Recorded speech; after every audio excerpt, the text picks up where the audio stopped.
This is a portrait of a West Wing where it is all going wrong. Donald Trump is in the Oval Office shouting, swearing, screaming, and powerless with rage. He's kind of like King Lear. He's a ranting mad king, and it's all because, as you say, of this war which he started. We're getting leaks because this West Wing, this administration, the staff around Donald Trump, don't know what to do. They are talking endlessly, they are gossiping endlessly about the craziness of this. I'm Joanna Coles. This is the Daily Beast podcast. It's Friday, so it means our executive editor is here with me to debrief on the week. What happened to those 4 military who died after our bombing in Iran campaign? Where have they gone? Because they no longer are on the Pentagon website. They've literally disappeared. 4 Gold Star soldiers disappeared. What's happened to the Tate brothers? Who's challenging Darlene Graham in the most nepo of all elections for senator? There's so much to discuss. And Laura Loomer's documentary, can you believe this? Her documentary on Ukraine. She's had a 180 turn and now says that America must support Ukraine. And it turns out that MAGA is following her. So, an unexpected week. Just a very big thank you to all of you who've subscribed. This week, we hit the milestone of 700,000 subscribers. Thank you so much. We love your comments. We love the fact you subscribed. And this is why we can have these conversations, because we are independent media and we rely on your support. Okay, Hugh, tell me everything. Hugh. Oh my God, Joanna, what is going on with your hair? Oh, Huey, this is just what we ladies do. I've been taking tips, though, to be fair, from the Daily Beast's favourite reader. Oh, I think I can guess who you mean, although I didn't know about her tips. Do you know who I mean? Let's see what she's been doing this week. What's your question? Okay, my question is, what is something about you that nobody knows, other than the people that are close to you? I don't know. Are you a funny person or are you a boring person? I don't think people realize that I am silly. I'm funny, I think. From a scale of 1 to 10. Well, because when I'm out at the podium, I'm like getting after it. But I'm not like that in real life. So, you just have to get to know me to know the real me. She's actually a total dork. Huey, when I'm doing the podcast, I'm like, let's get to it. But really, I'm kind of fun and a bit of a dork.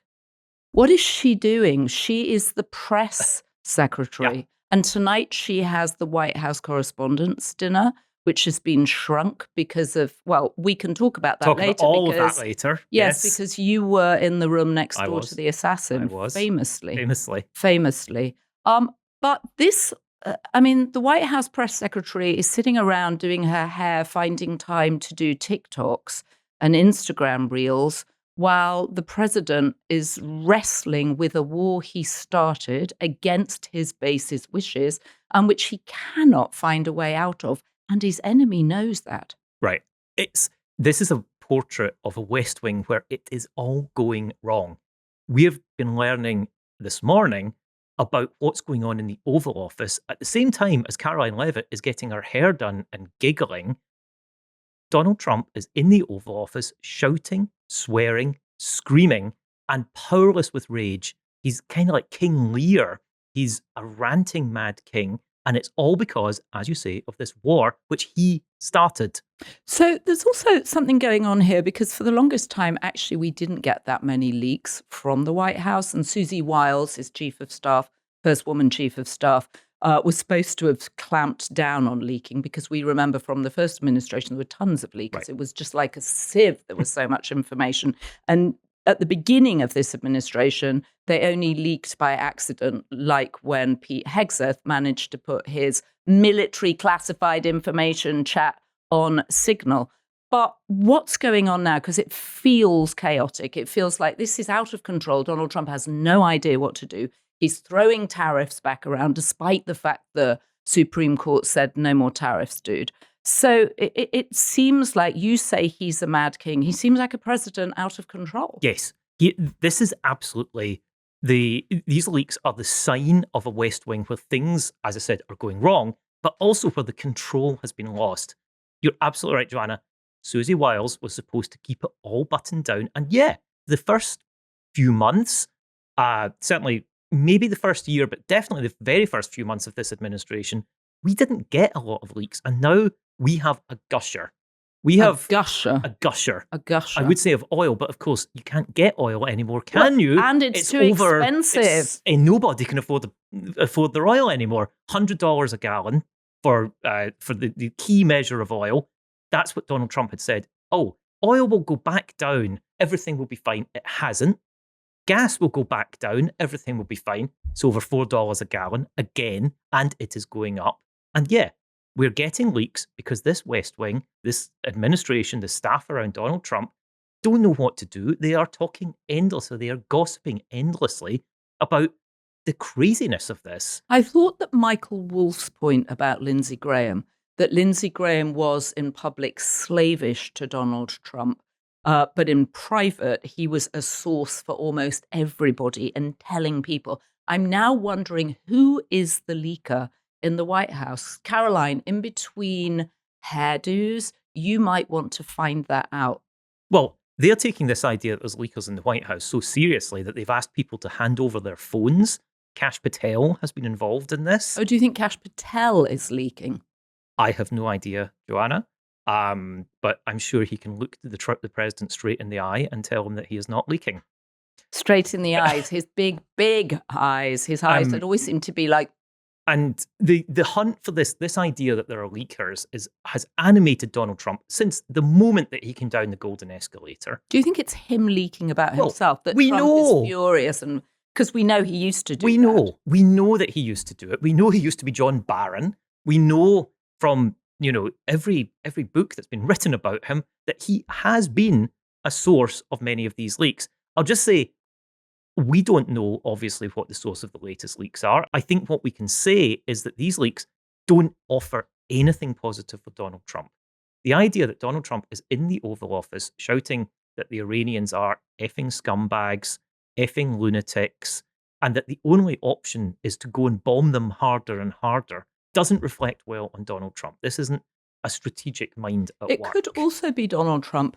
As we know, when he's not in the Oval Office or he's not on the golf course, and obviously he spends a lot of time on the golf course, he's always on the phone to a circuit of people. And we've talked about, Anthony Scaramucci talks about when he was on the rota of phone calls. So it's possible that he's telling people and saying, oh, they're just scum. I can't bear the Iranians. They're just terrible. And that's how it also gets out, because the people he calls then tell journalists and other people, right? Of course. And one of I think the hallmark of this Trump administration the second time round is that his phone habits are out of control. We had testimony, I suppose is one way to put it this week, from Tom Homan, who is the border czar. I think people will be familiar with this. I think he's nicknamed Mr. Dorito, right? Because he was allegedly caught taking $50,000 in cash in a bag of Doritos, which the FBI was investigating, and Donald Trump shut that right down. And I just, as a small observation, I've never, to my knowledge, seen $50,000 in cash, but it fits in a bag of Doritos. Kind of surprising. Could have been a family pack. Could have been a family pack. Could have been in hundreds. With those different flavors. It's surprisingly small, $50,000 when you see it in hundreds. I'll take your word for it. Tom Homan described how Donald Trump phones him at 2 a.m. and 3 a.m. And these are not casual conversations. He is dictating policy. He is Donald Trump is the chief executive. He is telling the people who work for him what to do. Now, we know at the Daily Beast, we have relentlessly chronicled the unhealthiness of doing your business at 2 and 3 and 4 in the morning. That's what Donald Trump is doing. He is phoning people. Marco Rubio has said he phones 2 in the morning. They all complain about going on the plane with him because they say they can't get any sleep. And now they're complaining about going on the plane with him because the new plane doesn't have enough security. They're also increasingly the target of potential assassination attacks. Yes, and we've got a fascinating insight. And again, this has leaked. This is a matter of security, and people in Washington D.C. are obsessed by security and always say, "Oh, we don't talk about security." We know more about the security questions over this White House and the people around it than we've ever known before, ever. And this time, we learn that they're being told not to take those closest to Trump are being told not to take car services in case the Iranians use that to target them. I just say it kind of speaks to the out of touchness of this White House that people in it are using car services. Well, what would you want them to use? Well, City bikes? there's an excellent bike share scheme in Washington DC, which I've used. Washington DC has an excellent metro system, which everybody. But that would make them even more target, wouldn't it? If they're being followed. I mean, is the point that after they're targeted? This is a question, but the fact that they are routinely seeing their commute through the elitist, way of getting around behind smoked glass, driven in the back seat.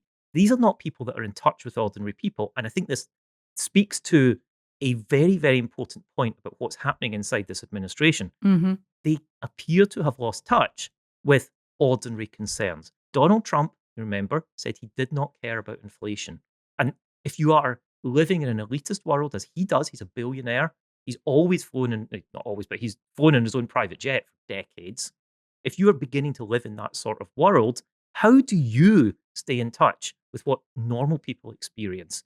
But just in terms of the vulnerability Yes. of his aides and the people who are supposed to be targeted, is the idea that the Iranians are somehow in their cell phones, knowing when their car is going to I think come? that. I mean, what is the point? What is the point of failure here that the Iranians are following people's routines? Well, there's long been suggestions, claims, allegations that Iran has sleeper cells in the United States. And let's be honest, they've never been activated, so we don't know.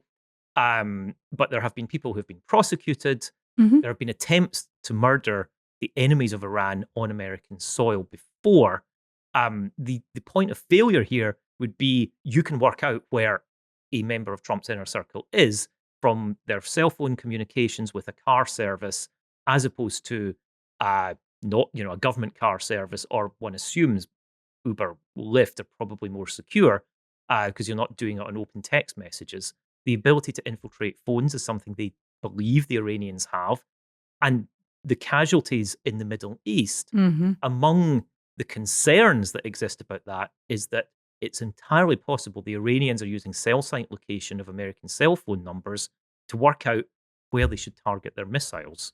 Can I just say, I used to have a car service when I worked in fashion, especially during the fashion shows, and it was a wonderful thing. I had a driver called Serge, who was from the Russian military, who always managed to get the nearest possible parking space when you were coming out of a show. So you would come running out of a show because you had to go to the next one. They were very badly scheduled. And Serge would always be there in the front car. He was a miracle worker. Anyway, that's beside the point. So more targets on Americans, and yet what is this story that we had this morning that there were fewer military deaths now than there were last week? 4 deaths have disappeared off the Pentagon website. Well, as we know, since these hostilities started back at the end of February, the United States has lost 18 members of the armed forces. And that's a group of people who in ordinary times would be honored as war dead. And this morning, or late last night, we learned that the latest 4 casualties had disappeared from the Pentagon's website, which displays them as casualties. And people rightly want to know who has sacrificed themselves, who have given their lives, their last measure of devotion. And we suddenly have this disappearance.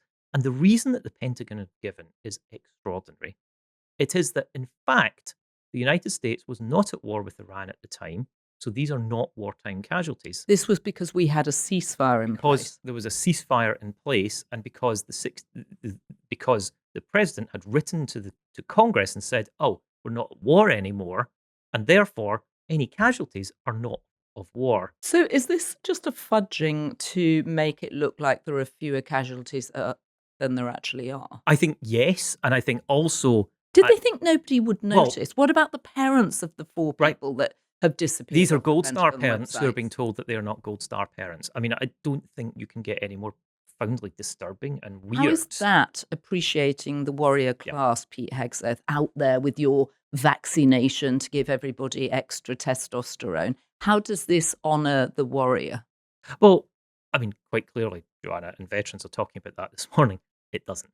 I think one of the hallmarks of the United States way of life is to honour the war dead. Right, and the process, their dignified transfer, Exactly. which not every country Nope. has, and which is an amazing thing to thank people for the ultimate duty. Yes, and I think for many presidents, it has been a humbling moment, an encounter between them and the ultimate price that the decisions they have made that are draw on people who work for the United States. They don't work for the president. The president's the commander in chief. They work for the United States. They work for every one of the United States' 360 million citizens. And that moment at Dover, where they see those coffins being unloaded, is profoundly emotional. But it is a profound moment of recognition that this is a country that believes in honouring those people. To remove those names from that roll of honour it's just astonishing. And I should say, sitting with these names in front of me so that I get them right, but in the last week, the United States has lost 4 soldiers. Private Isabella Gonzalez, 19, from Texas. Sergeant Angel Rampersad, who was from Queens in New York, Lieutenant Tyler Feehan, who was from Hawaii, and Sergeant Michael Swinton, who was killed. I'm just point out here, the first 3 casualties were killed by a missile strike. Sergeant Swinton was disposing of a drone, and in Iraq, now both of these places, the missile strike was in Jordan, the drone strike was in Iraq. This is not a military that the Iranian military is not a military that has been degraded to the point at which it cannot attack Americans. In fact, it killed 4 of them, and that's why Trump is raging in the Oval Office. And they're pretending that, if we just don't count them and we come up with some nonsensical word salad about, we weren't really at war. The point is, these men and women would not have died had Trump not started his bombing campaign in Iran. Yeah, and it's also worth saying that this is all about this White House, and we started with Caroline Leavitt. This White House is all about communications. It's all about the presentation. And the presentation of 18 deaths is worse than the presentation of 14 deaths. Well, and disappearing 4 soldiers will turn out to be worse for them than just keeping them on the road. Major communications blunder. And similarly, we were talking about Trump raging. He was raging about the fact that his insecure Air Force One had been leaked. He wasn't raging that Air Force One was insecure. He was raging that this had been leaked. And that's what a lot of this is. It's the fact that the communications are what obsess people rather than the substance. Well, interestingly, the New York Times leaked the original story about Air Force One, the new Air Force One, the Grift Force One, as we say every time we talk together. Grift Force One. Your phrase, Grift Force One, because it's based on the plane that was given from Qatar, a $400 million gift. I mean, it's an amazing backstory. No, it's an amazing as you were pointing out to Michael Wolff. Well, and we've all forgotten about it, although Laura Loomer, who we're going to come to in a moment, Laura Loomer, even she said that this was too much of a grift. But we know the plane has had to be retroactively fitted with all sorts of security, paraphernalia. Maxed out was the words used by the president. Something I normally hear with a credit card. With a credit card, yes. and it's not good. Or it's looks maxing, and there is young the men are weird, breaking trendy, their jaws. yes, which I don't recommend. If anybody's out there with a hammer thinking of breaking their jaw, stick to Caroline Leavitt's hair tips. So Laura Loomer, who was last seen saying that she had it on very good authority and the White House was not shutting her down, that Mitch McConnell was in a vegetative state. She's now produced a documentary from Ukraine. I know, this is Laura Loomer is a sort of Zelig-like figure in this Trump administration. She doesn't do Caroline Leavitt's hair, but she's pretty much got a finger in every other pie here. Oof. And so you will know, we all know that for the last 5 years, MAGA has been obsessed by basically wanting Ukraine to give up, surrender to Russia. They have been full of conspiracy theories. They have hated Vladimir Zelensky, the Ukrainian president. Mm-hmm. They have smeared him as a cocaine addict. They have claimed that he's stealing all the aid. They have gone wild with the idea that there should be no weapons given to Ukraine, something that J.D. Vance and Pete Hegseth continue to advance. But Laura Loomer, who had been at the heart of this, made a really extraordinary journey this week. She went to Ukraine. To get to Ukraine, of course, as we know, you don't fly direct. You have to get a train from the Polish border. She documented all this, and she has had a Damascene, a Kievan conversion. She now says that the Ukrainians are the good guys, that the Christians of Ukraine are being persecuted by the Russian attacks, Mm-hmm. which has been a big MAGA talking point, by the way, about Christian persecution, and that Putin was standing up for Christians. I mean, quite obviously, this is crazy, but she had been pushing this. She says, no, I got it all wrong. She sat down with Volodymyr Zelensky, who obviously scented an amazing turn of view here, which he wants to clearly turn to his advantage. And she is going to come back. Show this documentary, and evangelize for the people of Ukraine. And I think she got caught in amazing. an air raid too, She right? did, Which will yeah. also do a lot. When you actually see the reality of war on the ground, it's very different than when she's sitting in the middle of the country just, posting away about something that she has zero experience of. And I think the thing that we should take away from this conversion is Mhm. over the last few months, our colleagues at the Daily Beast, particularly Alison Quinn, who for a long time lived in Russia, then Ukraine, Mhm. and now lives much more safely in the United States, have been documenting how the Ukrainians are not being defeated. In fact, they are beginning to cripple the Russian economy in a way that people did not foresee. They have executed drone strikes on oil production, on Russia's version of Amazon, because that's how the Russians were moving around parts for their drones. Mhm. They have made, I think, Vladimir Putin concerned that he might get overthrown. He's living in a bunker all the time, Alison was revealing yesterday on a live stream, which you can find on this YouTube channel. Go back and watch it. It's fascinating. And clearly there is a question over momentum here. And MAGA doesn't like losing. If it does lose, it says you've cheated. But if Vladimir Putin becomes a loser, they don't want anything to do with him. And we had a sign this morning that not just Laura Loomer is on this train, that there's a comedian called Tim Pool. He has a vast MAGA audience. He turned himself around as well and says, yeah, I now back Ukraine. So, and we know that Volodymyr Zelensky is coming to Washington next week. He's expected to have a meeting with Donald Trump. He's coming for Lindsey Graham's funeral memorial. And we know that Lindsey Graham, despite the 180 on Trump, having called him a Fruit Loop, and that, he was out after January the 6th. And then, of course, we discovered that 40 minutes later, he was straight back on the phone call saying, I don't know why I said that. That wasn't me. I don't know what I was thinking.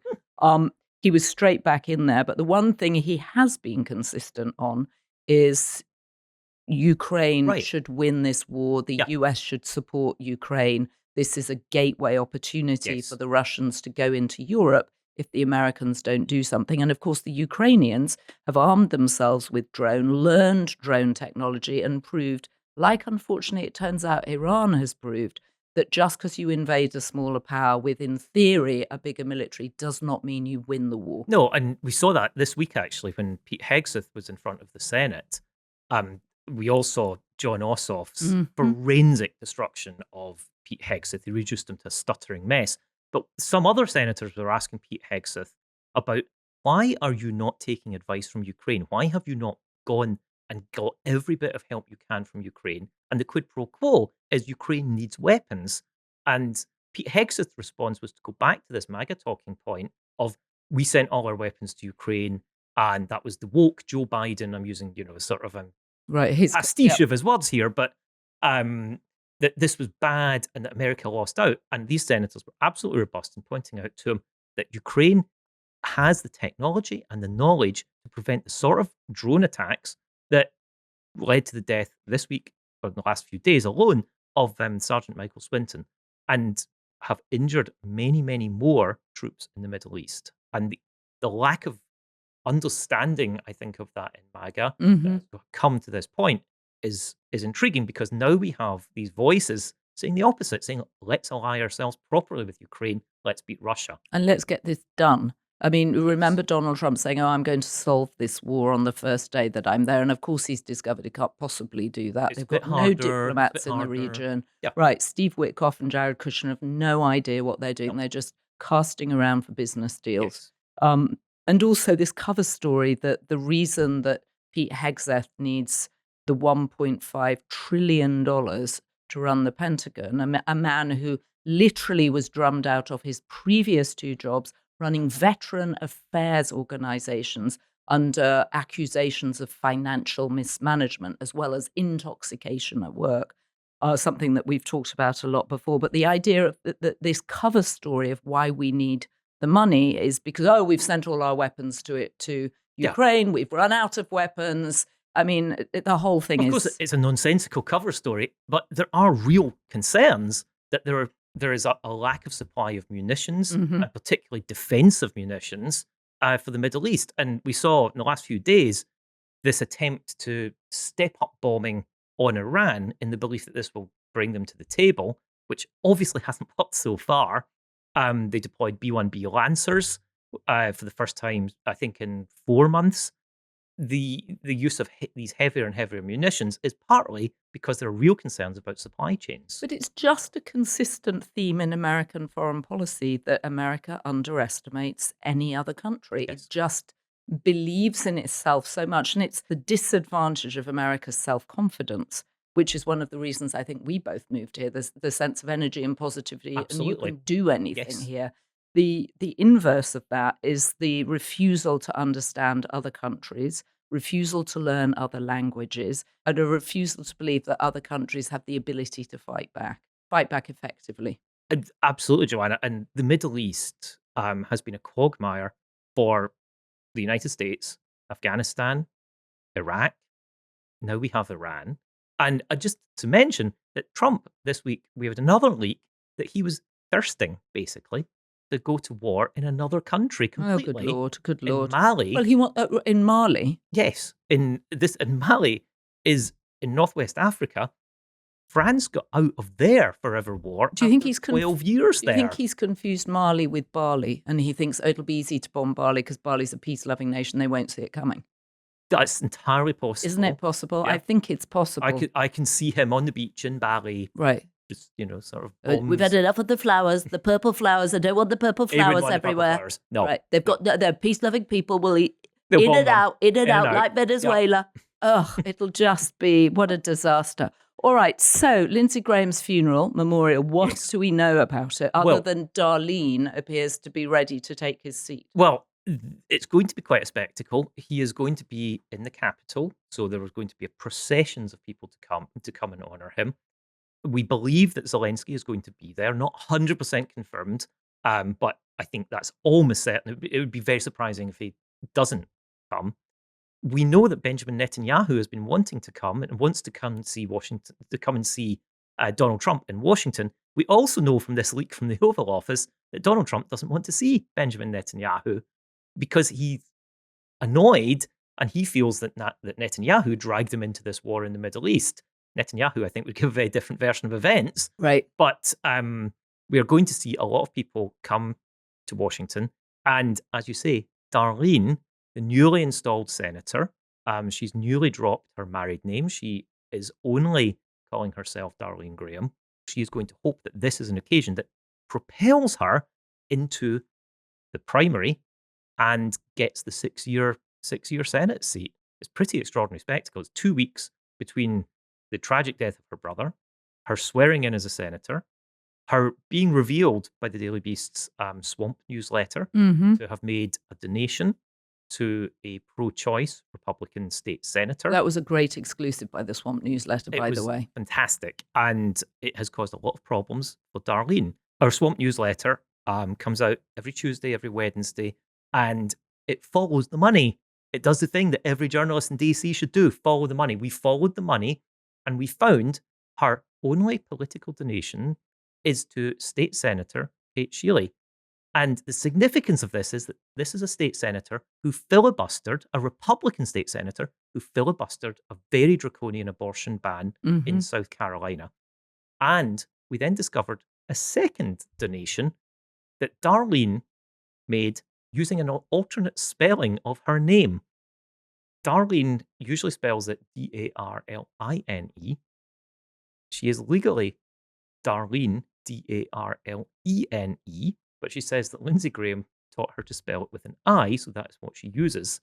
Anyway, she made a second donation after the state senator filibustered the abortion law, another $100. These are the only donations. She's only ever donated to one person, and it is this state senator. And yeah, it's caused ructions. Right, because what she was trying to do was leave the door open for women to have abortions for both longer. This covered time and circumstances. Right, time and circumstances, which of course is a huge deal because Lindsey Graham was completely anti-abortion. Yeah, he was a hardliner. He was very hardliner. A man that had no apparent relationships.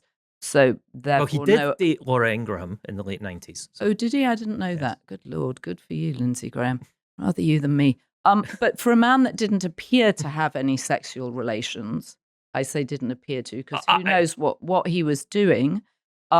He was very keen on others being held to account punitively if they did. Well, I think the important point about this is he was very, very aware of the South Carolina Republican political base. And that political base is very, very against abortion. And he was aware of that. He courted that. And this, when he was in with Trump, he was out with Trump. That didn't really matter because in South Carolina, he always had the solid calling card of saying, I am the pro-life senator. And he proposed numerous laws before the overturning of Roe versus Wade. Basically, every year from 2013 onwards, he proposed some form of abortion ban, and some were more draconian than others. None of these were ever going to pass the Senate. So really, this was about positioning. Right, it was performative. But will Darlene... And she has performed the opposite now. Right. Well, she hasn't... I mean, she did it as a private citizen quietly, right? Yes. Clearly didn't want people to know because it would have been embarrassing for her brother. Yeah. But do we think that she will be contested in this election? Yes. Are people stepping forward? Yes, she absolutely will be. The wildest candidate that you could possibly come up with in South Carolina has already stepped forward. It is Mark Sanford. Mark Sanford, who Sanford. used to be the governor, who went, of course, on his Appalachian Trail walk. Yes. And in fact, it turned out, had a relationship, at least as far as we know, with Olivia Nuzzi. Olivia Nuzzi, the journalist from New York Magazine and then Vanity Fair, who was a digital lover of RFK Jr. Yes. And, I don't know, are there no second acts in American public life? He's back. He is going to run for this Senate seat. And he says he's better qualified. And hey, he is better qualified. She is a Nepo candidate, a Nepo candidate. But it's therefore likely that others will throw their hats more firmly in the ring. There have been 3 or 4 other names that have floated around, but none of them have immediately gone in on it. He has. Now, clearly, if you're a more serious politician in South Carolina, you might be like, I think Mark Sanford's a great idea, and you might go in yourself. One of the things that's worth pointing out here is South Carolina has runoff laws. So Darlene has put her name in for the primary. If there are more than 2 candidates, then the winning candidate in the first round has to get above 50%. Otherwise, there's a runoff. So which would take place 2 weeks later. So this could actually run in well into August. And of course, the election's only in November.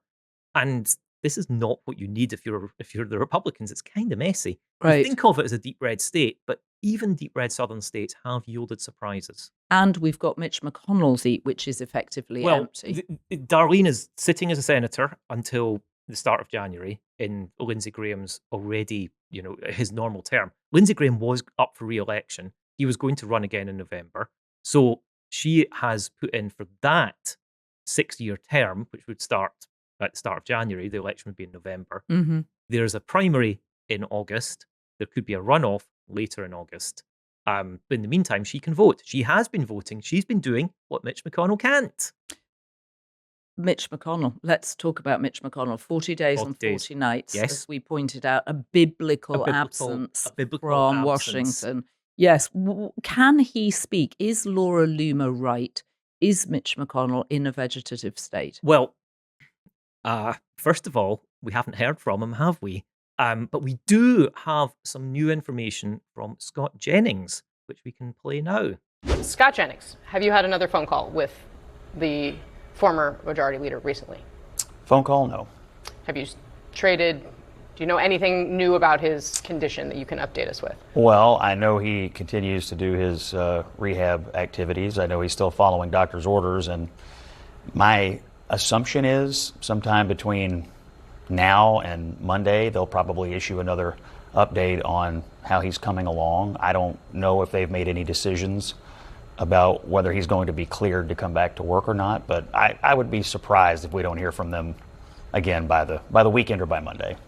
If I were Mitch McConnell's doctor, I would think it was quite stressful for Mitch McConnell and his family to have to deal with rumors that he's essentially comatose. Why don't they issue a 10-second video saying, "Hi, I'm Mitch McConnell. Thank you for your good wishes. I'm working hard at rehab and I will be back soon." That's all anybody needs. Yeah, I just say it, the Daily Beast, and I just want to say to our subscribers, thank you. Because of our subscribers, we have been able to do what, let's be honest, other people have not done. Ask these questions. We've been to the hospital. Mm-hmm. We've seen the security detail. We have tried to track down the people that know the answers. Well, and the security detail is parked outside the hospital, these huge black SUVs. And we are paying. We are paying for this healthcare. We are paying for this. And we've, I mentioned this before, Joanna, there is medical privacy. Mm-hmm. There is also the question of, he's a senator. He has huge powers. Where is he? So we haven't had a video. We've had no new statement. Terry Kamak, who is his chief of staff, a long-time aide, paid $226,000 a year, was finally spotted in the corridors of the Senate this week. Mm-hmm. Absolutely nothing to say. He was peppered with questions. He didn't say a thing. So what's the actual conspiracy theory here? That the senator is actually unable to speak? I think that many people have this very reasonable suspicion that the senator is unable to speak. And if you listen to what Scott Jennings said, Scott Jennings now says he hasn't had a phone. The question was incomplete, but he clearly has not been exchanging texts with Mitch McConnell. It is possible that his condition has worsened. It's also possible that he never had this call in the first place. Mm-hmm. All we have is his word for it. He's never shared any phone records. CNN disowned his version, said that's his personal recollection, not our fact-checked and verified reporting. So in that situation, the chief of staff of the senator becomes incredibly powerful. He is the person who liaises with other senators, with other chiefs of staff. And I'll just say, there is a real-world effect going on here. Republicans are beginning to warn that they are paralyzed on some really, really important things, not just for appointing Trump's people, which is, part of their job, but that will have real-world consequences. A government shutdown, the Farm Bill. The Farm Bill funds subsidies to farms, which allow us to eat. And if this bill is, every year is a must-pass bill, defense and the Farm Bill are must-pass, Mitch McConnell is critical to these efforts, and he's not there. And his vote doesn't exist. And if his vote doesn't exist, it might not happen. So there's a real possibility that we are beginning to get moved towards some sort of government shutdown. Where is Mitch? If he can't speak, he can't vote. And we're about to go into the 6-week long break that senators take over the summer, correct? Yes. I love how these politicians award themselves the best healthcare, the ability to take unlimited time off work without telling anybody what they're doing. Witness Tom Keene, Yes. the congressman in New Jersey who disappeared for months on end. He missed how many votes? 146 votes. Yes. This is not what. But he did do some stock trading. Him in for. Yes, happily, because he said that he'd been off because he was depressed. He wasn't so depressed that he couldn't carry out some investment trades. It's the trading that keeps him going. It's the trading that kept him positive.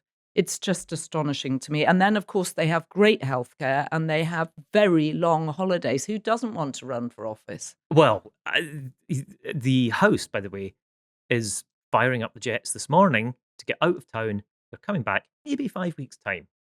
And they won't do anything in between. Independent media has nothing on being a senator or a congressperson in America.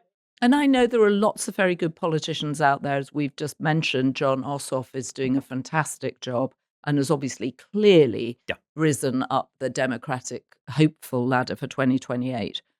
So, final question. Epstein has crept back onto the schedule, I've noticed. Yes. I mean, I felt as if Donald Trump had actually won the Epstein files at one point, but the Oversight Committee had Jess Staley back in today, the former JP Morgan executive and former CEO of Barclays Bank, an astonishingly high scalp for the Epstein case, and a mystery death of a model agent who was very close to Jeffrey Epstein and supplied him with girls, as hundreds of emails have revealed. Yeah, it's been Epstein week. It never goes away. And again, if we go back to that Oval Office, another reason to rage. Mm-hmm. This week, as you say, Jess Staley was in front of the House of members of Congress, who, in a brief appearance, of them from their holidays. But the more significant thing is this mystery death of Daniel Siad. Daniel Siad was found at his home in a suburb of Paris called Colombes, and we still don't know why he died. But this is another suspicious, weird twist in the Epstein case. He was being investigated by the French authorities. He'd been accused himself of a rape back in that he allegedly committed in the 90s against a Swedish model, and he was being investigated on grounds of supplying to Epstein women who or girls, obviously at the time, who were sexually exploited by Epstein. And some of the emails that he sent are really just so depressing. And Yes. they're things like, if you promise her that you will get her a modelling job, she will be easy. I mean, it's just a terrible, terrible indictment of the whole modelling business. Yeah, a one that obviously you know far better than I do, Joanna, but there's a real question mark here about the French authorities, about why had he not been arrested. They say they didn't have the evidence. He had protested his innocence, but those emails were stomach churning on their own terms, and they are not dissimilar. Jess Staley's situation, that it was the emails that really have brought out the worst here. Jess Staley, who appeared in front of Congress. And who denied, I mean, one of the reasons he lost his job at Barclays Bank was he knew Epstein, denied that he was a friend. Yes, and one exchange that he had with Epstein in 2010, after Epstein's conviction. And recently after his conviction. This was not a secret. People knew. He knew he had corresponded with Epstein while Epstein was doing his sentence. Mm-hmm. But in 2010, Staley emailed Epstein, "That was fun. Say hi to Snow White." So sinister, so weird. And Epstein said, which character would you like next? Which Staley replied, Beauty and the Beast. And Epstein said, well, one side is available. And these creepy, horrible, weird, misogynistic emails. I mean, these emails are sickening. It's such an interesting insight, I think, for people into the lives of certain powerful men and how they treat women, and just the idea that these are kind of cartoons to them. Yeah. Well, those are not, of course, the only powerful men that we've seen exposed this week. We've also had the Tate brothers, these horrible, misogynistic influencers, in quote marks, Andrew and Tristan Tate, who were arrested in Miami on charges which include rape, sexual assault, and child sexual abuse imagery. Absolutely horrific selection of charges. They say that they're innocent. And the charges have been brought in the United Kingdom, so they are up for extradition. But what is really fascinating about this is that they are closely connected to the Trump world. Mm-hmm. And there are real questions being asked by one Democratic member of the House this week, who has written to the she's written to the House Oversight Committee Chairman James Comer to say we need to get Barron Trump in to answer for his relationship with the Tates. Because the Tates are always saying, oh, well, we've talked to Barron Trump. We know they're held up within the manosphere / the brosphere as these kind of rich sort of, well, it's just this revolting misogyny treatment of and women. Money. And Right. Andrew Tate back in 2024, and I've had to just make sure I get these quotes right, said, I'm very close with the Trump family. I know them well. And he said he had spoken to Barron and was also looking forward to telling the president, or I guess in 2024, the former president, that he's a bulletproof badass. And this is actually a real vulnerability for the Trumps because Yasmin Ansari, who's the rising Democratic Congresswoman who wrote this letter to say we need to talk to Barron and the other Trumps, Don Jr., appeared on a live stream with Andrew Tate. J.D. Vance follows these Tates on social media. They don't have the power to force subpoenas. They don't have the power yet. But Donald Trump, raging in his Oval Office, knows that it is very likely that the House is going to flip to the Democrats at the midterms, and then they can enforce this, and we could very, very well see Barron Trump served with a subpoena to say, what do you know about the Tates? Well, and the Tates also were originally arrested in Romania for sex trafficking and underage pornography, right? And were miraculously, because they're American. They are both American and British, yes. American they hold and both British. citizenships. So they... Born here, right. But then brought up in our native country. But am I right in thinking that Donald Trump helped them get out of Romania? We absolutely believe so. We have the word of Andrew Tate for this, because a text message that was leaked to the New York Times earlier this year said that just before Donald Trump came back into office, Tate was texting his friends and saying, I had word from the Trump admin that they're on top of things. I've been told I'll be free soon, but Trump needs to see me in Miami. So, according to Tate himself, yes. Well, the White House this week have said that they're not going to stand Correct. in the way of the extradition and that they should end up going back to the UK to face charges. They have washed their hands of these Tates in a way that the Tates should have seen this coming, because that's what they did to Epstein back in 2019. But this is going to be a new vulnerability. There is an echo of the Epstein files here. The closeness of the Trump family to toxic people is something that Democrats are really, really keen to get their teeth into, and could be a real vulnerability, a real narrative of questions, and a real problem also for Melania Trump, who we haven't discussed, because she has been so protective of Barron. He vanishes from the public eye for months at a time. The most recent time we saw him, obviously, last weekend at the World Cup final. But like Melania, he's a bit of a mystery, and this could blow him open. Well, we know that Melania won't be accompanying her husband to the White House Correspondents' Dinner tonight. For those of you who have joined us and don't know what happened at the last White House Correspondents' Dinner, Hugh, why don't you tell them whose room you were adjacent to in the Washington Hilton? Well, we went to the last White House Correspondents' Dinner not to celebrate Donald Trump, who was going to be there, but because we had thought about this a lot and took the view that we have to report on this as journalists. And also, we have to say to Donald Trump, this is our territory. You're coming on to our territory. And, I was concerned that a lot of the elite DC media that go to this thing were going to get their champagne, clap, yell, cheer, and ask for selfies, because, quite frankly, that's what goes on in DC. And I thought it was important that the Daily Beast goes and reports as journalists. What I didn't expect was that I would end up being turned out next door to the gunman who tried to get in. It was an astonishing breach of hotel security. He walked into this hotel armed. Nobody searched him. Nobody searched any of us.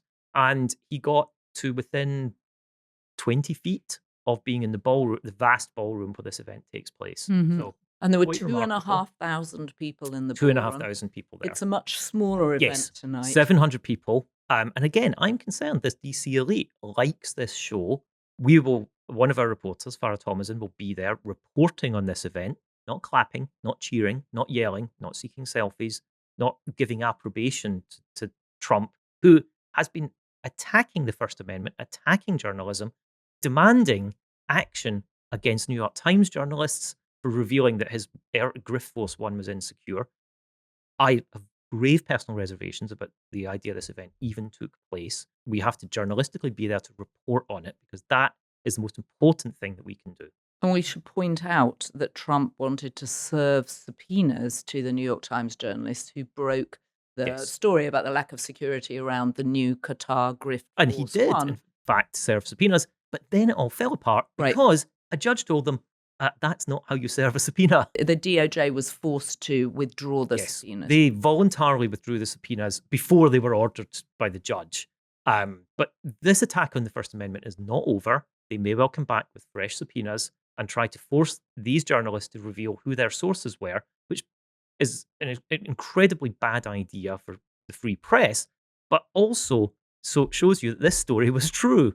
And the story was denied by the White House, denied by Caroline Leavitt with her roller in her hair. Mm-hmm. And you can't prosecute a journalist if the story was, if you're going after the journalist, true. Obviously the story was true. So, quite a remarkable turn of events. Well, I hope that Farah Thomasin does get at least one glass of champagne tonight at the White House Correspondents' Dinner. Well, not to toast the First Amendment, absolutely. Yep, to toast the First Amendment. Really, the dinner is to celebrate the incredible importance of the First Amendment, which we see undermined every single day by this government and this cabinet, not least the removing of 4 of the service people's names who died in this bombing of Iran. Hughie, thank you so much for keeping us up to date. I know you have an editorial meeting to get to. I do. It's always a thrill to wind up the week with you. There's one thing I want to stay on top of, Joanna, which is a discussion we had last week about high tea. High tea, yes. Has started a debate. It's a very British debate. I'm Scottish, obviously. Joanna, I didn't know you were Scottish. I keep it concealed. No idea you were Scottish. I know. Does he tell us every single time? I'm very discreet about it. But we discussed high tea, and you offered one definition of what high tea. Well, we talked about high tea because of Pete Hegseth, right? Definition of what high tea is, which is it should be sandwiches, little cheese sandwich, possibly salmon, bit of chicken, coronation chicken, Margaret Thatcher's favourite dish, with scones, cream. It doesn't matter if you put the cream on or the butter on or the jam on first. Always a debate in England. This is what English people argue about. Well, I hate to tell you, Scottish people and some people from other parts of the north of England, not Yorkshire, obviously, have a different definition of high tea. And I asked my parents to define high tea in Scotland. A bit old-fashioned, but it's between 4 and 5 p.m. and it's not scones and cakes first. Fish and chips, maybe a steak pie. Maybe steak pie is not steak, high tea, but it has to be accompanied by a very, very big steaming pot of tea, and afterwards you can have a cake. Fish and chips at 4 o'clock. Who would do that? Who in Scotland, Who Joanna? would do that? No, it's sandwiches, it's cream, clotted cream, and scones, and it's fruitcake, and then possibly a fondant. Oh, wow. Nothing better than a fondant at Fortnum and Mason's. Oh, that you can't get any more English than that. You really can't. Anyway, thank you for all your comments about high tea. You can tell us, do you really want steak pie or battered fish and chips at 4 Yes, you in do. the afternoon? I don't think so. Hugh, it's very good to see you. If you have comments on Hugh's accent, the fact he's Scottish, or on some of the things we've talked about, like the disappearing of 4 American military. I think there's a few more serious things to talk about. Right. Or Caroline Leavitt's hair. How do you roll your hair? Is that what you do? I find the lint roller is quite good because the hair sticks up there of its own accord. Well, the lint roller's accord. Anyway, write and let us know. Thank you. We just reached 700,000 subscribers. 700,000. I can't believe it. It's amazing. Subscribers. Thank and you we to everyone started of them. only just over a year ago. So we are thrilled. Thank you very much for your support.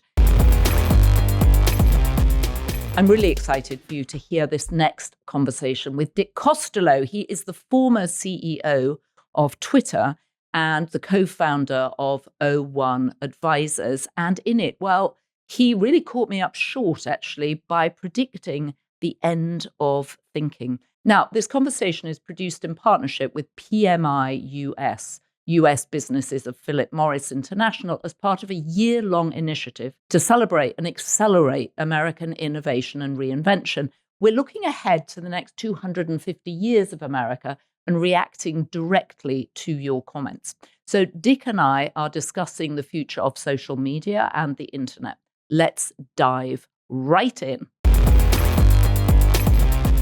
So Dick, is social media basically over now? It's certainly fractured. So what I mean by that is taking a walk through Soho here in New York will tell you that it's not dead. The number of boyfriends of Instagram taking photos of their girlfriends standing in the middle of the street with a bag over their shoulder, looking longingly down the cobblestones is there's one every other block, sometimes two. So certainly TikTok and Instagram are not over. Right. I think the challenge is Facebook feels long past. Snapchat is not what it used to be for high schoolers. And Twitter is filled with the very thing that Elon said he wanted to get rid of, bots and now AI slop. Right. So I'm going to protest about Snapchat because I'm on the board. So I'm just registering. This martini that you poured me in the Daily Beast cup is delicious, by the way. Isn't it good? It's good vodka. to have martini. Yeah. Sneaky there. So if you're sort of looking out over the next 5 to 10 years, how do people continue to communicate on social media? And where have the conversations gone that I used to love so much in the early Twitter days when you were CEO? Thank you. They're not there. Those are gone, seemingly not to return, at least on one of the existing platforms. Those things are gone. People,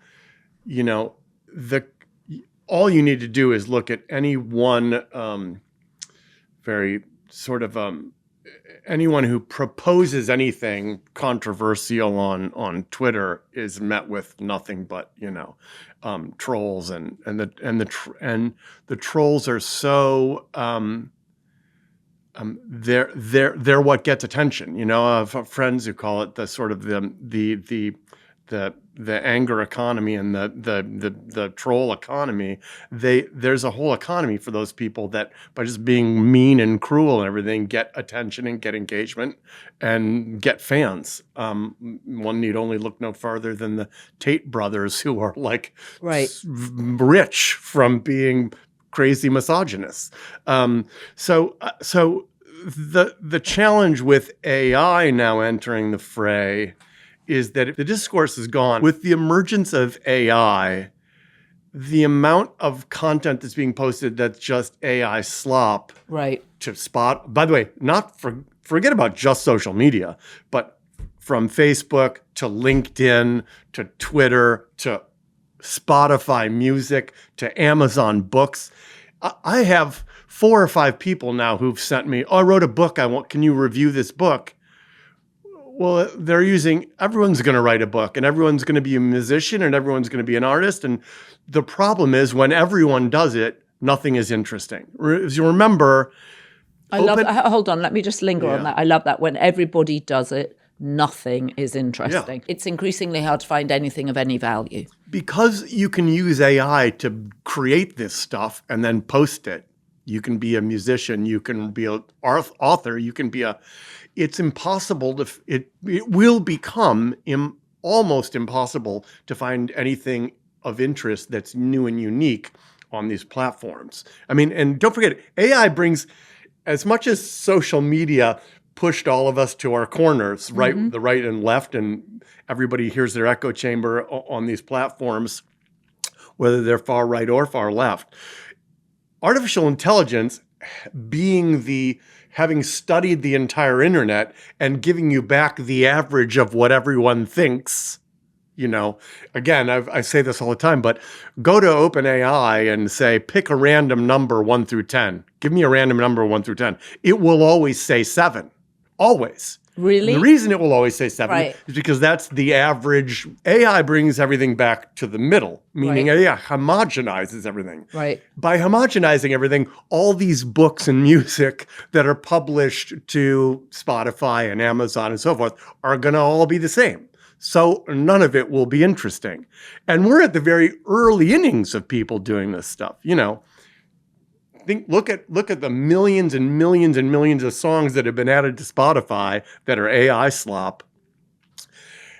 And you and I haven't done it yet, but probably we'll go, Right, we will. wait till it's even easier. Right. I got a fun tune in my head.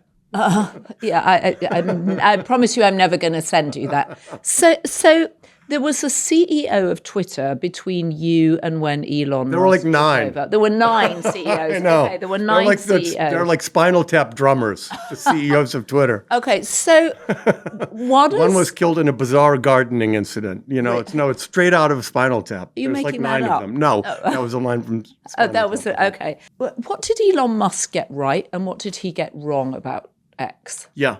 Well, he certainly got right that you didn't need as many people as were in the company at the time. I mean, I think there were 7,000 employees when he took over from Parag. Jack left, made Parag CEO for a hot minute, and then Elon took over.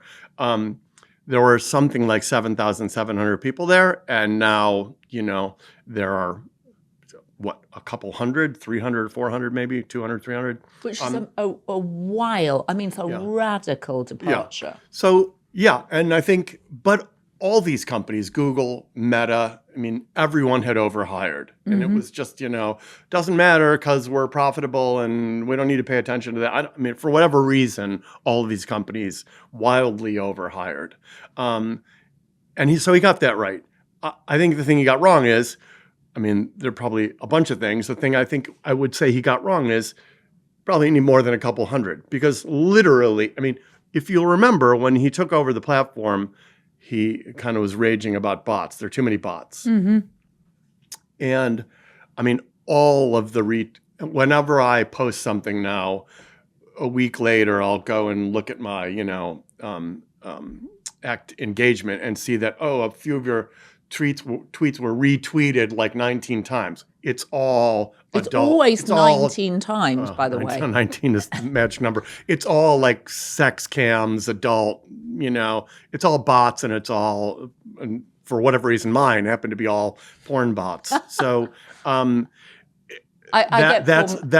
unfortunately, the complaint, the thing that he was actually complaining about has gotten significantly worse. Right. I will say this, the person that he brought in to run product there now, Nikita Bayer, is exceptionally good at thinking about how to grow the platform and the kinds of things that users really want and what needs to be added. And he's done a great job. And he's only one, I think he's the only product manager there, and good for him because it's a hard job.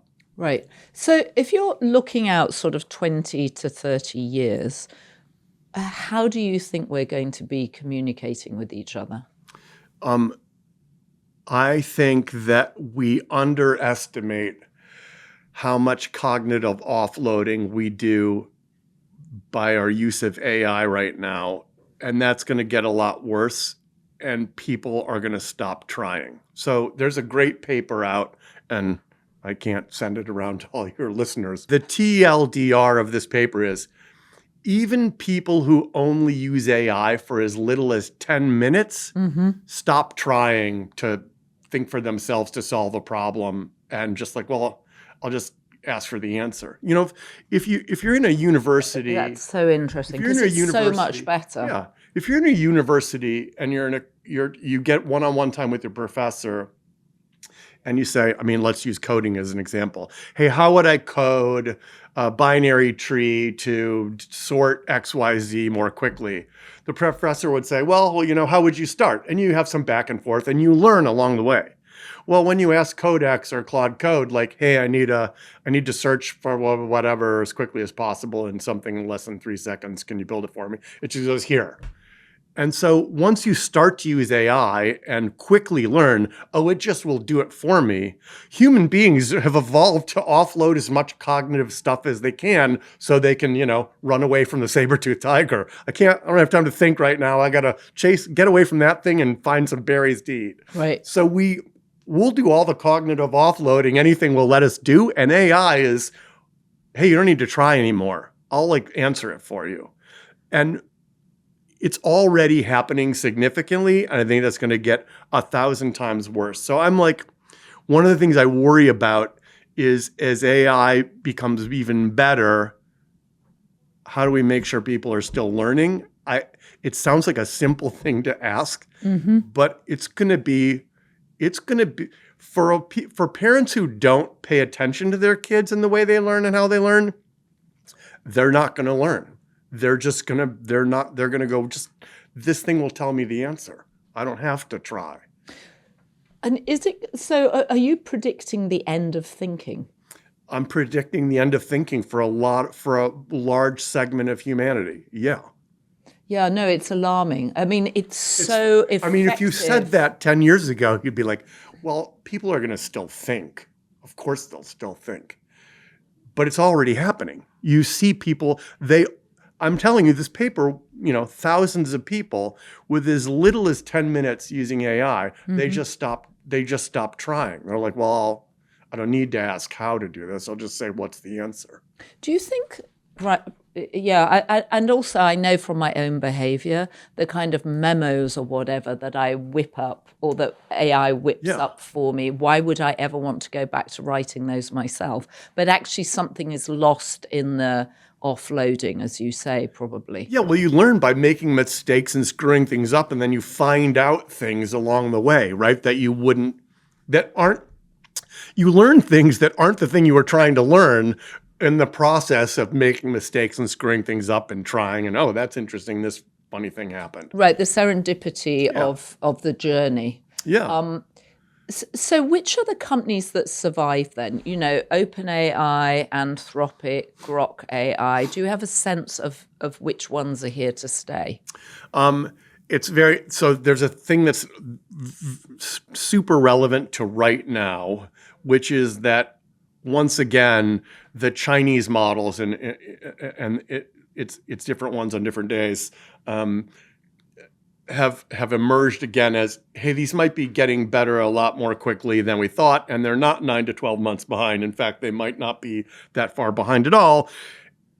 And there's a group of people that will say, well, they're basically going and distilling Anthropic. And what distilling means is their AI is just going and asking Anthropic millions and millions of questions and taking them for itself, and you know what I mean? Basically stealing Anthropic, if you will. Right. So distilling is essentially you're going and copying Anthropic by just having billions of bots go ask you questions and steal it. And you're trying to do it in a sneaky way and blah, blah, blah. And and Anthropic or OpenAI can't stop that? Well, it's like spam, now you block or bots on Twitter. I block it over here and now it comes in over, now they're doing. So there's lots and lots of ways to do this. However, there's another group of people that are like, it's too good to have distilled Anthropic. It's better than Anthropic in these kinds of things. It's a little bit worse in these kinds of things. The point being, these open weight Chinese models are very quickly becoming. I'll boil it all down. The point is, these open weight models, and in fact, all the models are very quickly becoming commodities and all the same. And you can sort of look to a year from now or 2 years from now or 3 years from now and say, these things are all going to be just as good. And if that's true, and the open source, pick whatever, version 9 of this particular Chinese model that's great at coding is 2 cents for, 10 million tokens, and Anthropic and OpenAI are, trying to make money and are spending all this money on compute in the US and in data centers and blah, blah, blah. And they're $10 for the same amount of tokens. Mm-hmm. Enterprises are going to go, well, I want to pay 2 cents because I'll be much more profitable if I pay 2 cents.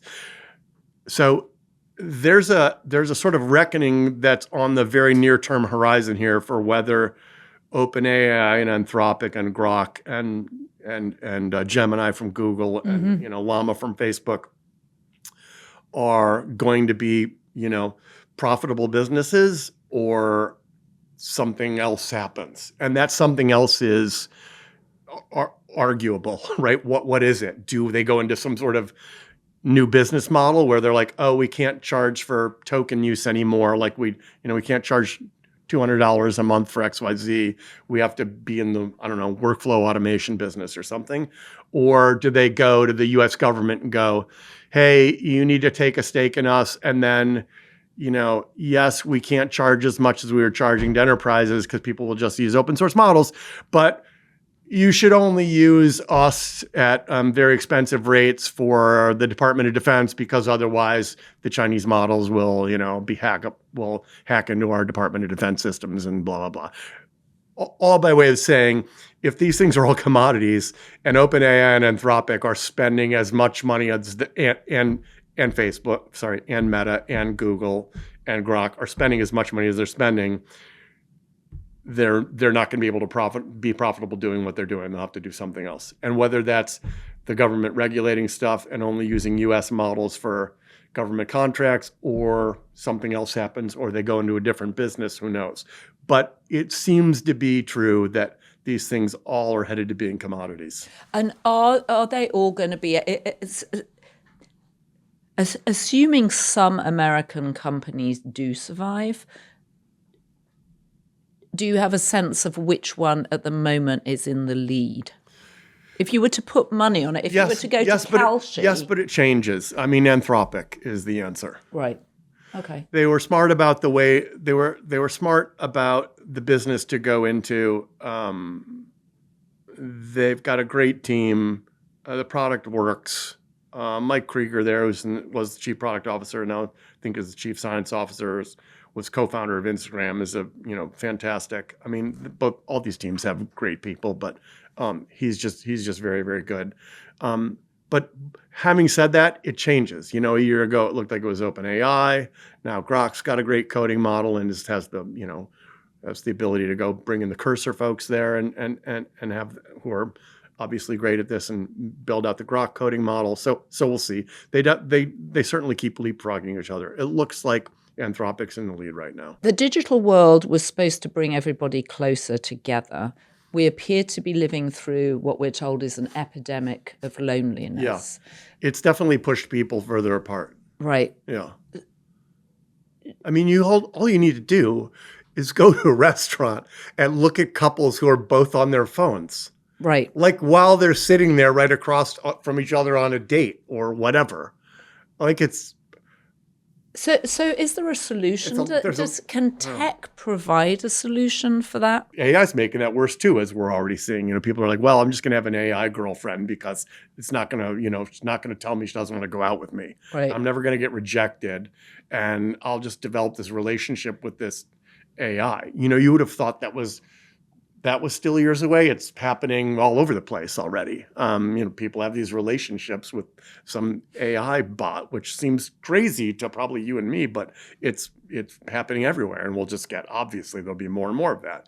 So there will have to be some sort of a societal, like, hey man, enough is enough. Like we're not talking to each other anymore. Is there regulation? The new inventions are making this worse, not better. Like the glasses are like, wait, Now when I'm looking out at the world, it's going to have a layer over it that's like popping up the next dance move, or like, oh, that's Rebecca, and then you've got people like, I don't want to talk to anyone wearing these glasses because they are creepy.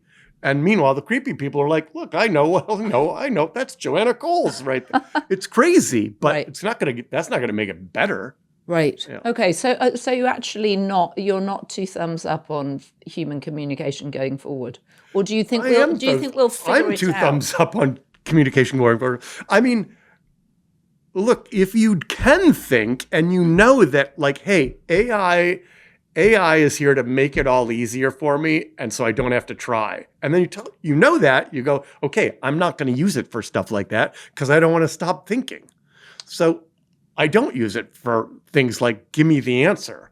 I use it for things like, hey, I'm trying to figure this out. Like, how, like, give me the first step and how to do that, to think about how you would go do something like this. Even for things like cooking, I'll just say like, hey, how would you, if I was trying to do this and this and this in this particular meal I'm trying to make, how would you think about getting started with this and why?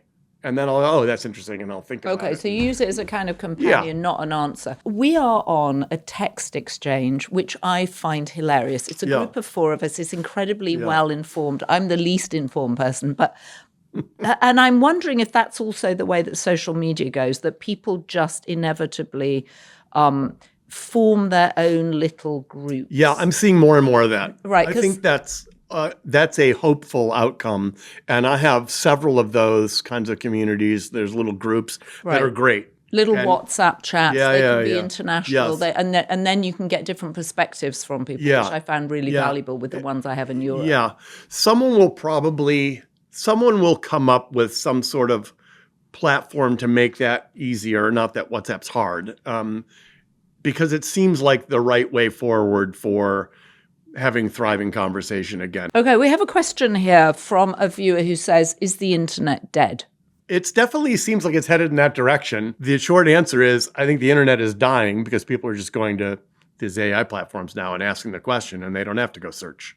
So if the internet is dying, what do OpenAI and Anthropic and Grok and everything, what's the new stuff that they search? They have to pay or find their own way to use these data companies like Micro One and Handshake and Mercor and others to go help them aggregate the data they don't have. Like, for example, I need to learn about oncology and I don't know anything about this particular pancreatic cancer mutation. But here's a PhD candidate from the University of Washington who's written a thesis on this. We'll go interview him and pull all that data into our platform, and now we know everything that person knows. Okay, so there's a lot of that going on. And they'll be going and creating new information. Correct. Right, okay. That is actually happening right now. So final question, will social media sites ever be able to actually clamp down on bots? I mean, I've completely stopped on X now because it's all bots. The short answer is it's possible. The longer answer is it's expensive and hard. So it's just a question of the willingness to do it.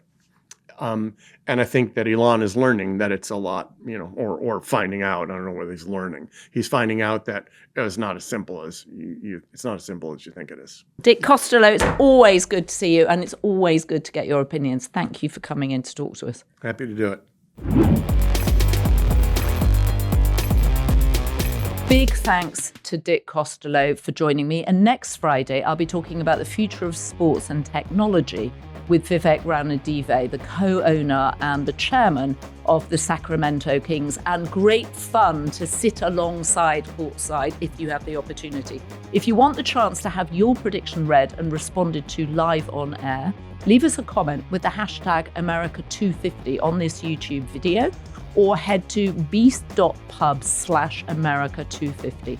Reminder that by posting with hashtag America250, you agree that the Daily Beast may include your comment in PMI US sponsored segments on the Daily Beast podcast and to other potential PMI US uses. So if you have been, thank you for joining us, and a big thanks, as always, to our production team, Ryan Murray, John Romero, Rachel Passer, Heather Passaro, and Neil Rosenhaus. So the good news is we have so many B-Beast tier members now. There are too many names to read out, and we really appreciate your support.